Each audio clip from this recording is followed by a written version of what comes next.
The 14th of April 2012 was the centenary, that is the 100th anniversary, of the sinking of the passenger ship Titanic in the North Atlantic. This podcast is about Titanic. I hope it will help you to learn some new words and expressions about ships and the sea, and also that you will learn about unsinkable words. Don't know what unsinkable words are? Then listen carefully to the rest of the podcast.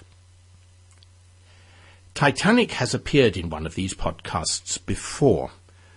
Just over a year ago, we visited Belfast in Northern Ireland and the shipyard where Titanic was built. When she was launched, Titanic was the biggest ship in the world and one of the most comfortable and luxurious. 100 years ago last week, she set sail from Southampton on the south coast of England on her maiden voyage to New York.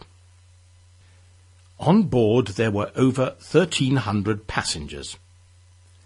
About 300 of these were first-class passengers who enjoyed facilities such as restaurants, cafes, a library, a gym, a swimming pool, and a telegraph office, which could send radio messages back to families and business colleagues on shore. The first-class passengers included some of the wealthiest and most influential people in the world. Most of the passengers, however, travelled second or third class in much more humble conditions. Then there were 885 crew members, including 300 men to look after Titanic's huge steam engines and feed them with coal. There were also large numbers of cooks, waiters, cleaners, and other people to look after the passengers. There was a cat, too, with her kittens. Titanic called first at Cherbourg in France, and then at Cove in Ireland, before setting out across the Atlantic. Then, shortly before midnight, on the 14th of April 1912, when she was 600 kilometres south of Newfoundland in Canada, she struck an iceberg.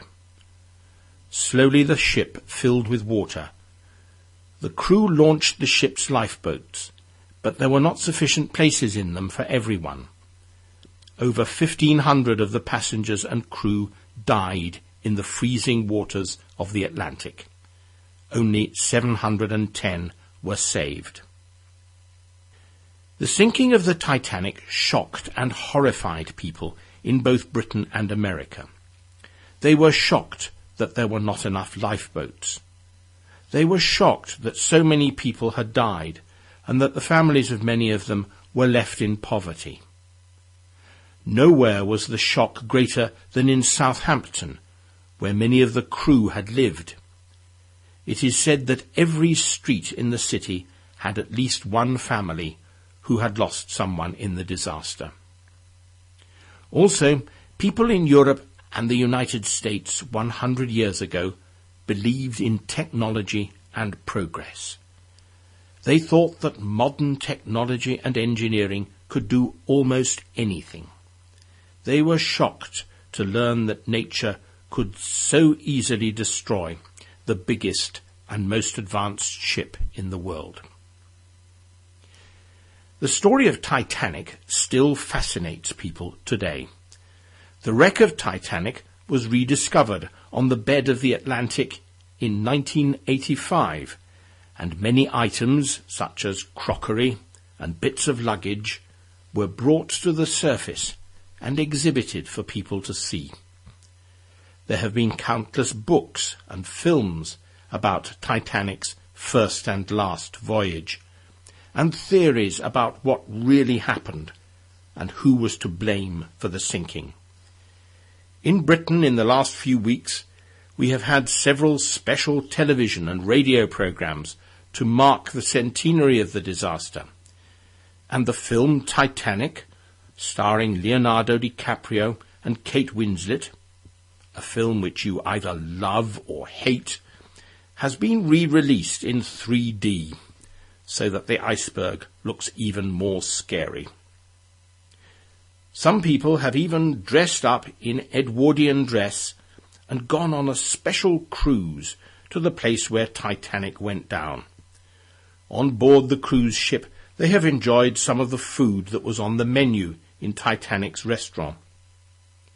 I am sure that they had a great time, but I do not think I would have enjoyed the trip. Now for some grammar. Look at the verb to sink. It is one of a group of English irregular verbs where the vowel changes twice in different tenses. Titanic sinks, present tense. Titanic sank, the simple past tense. And Titanic has sunk, the imperfect or has tense.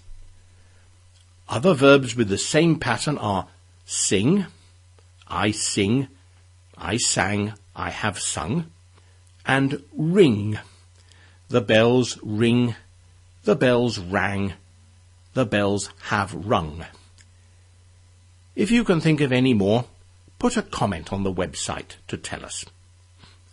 And finally, many people 100 years ago said that Titanic was unsinkable.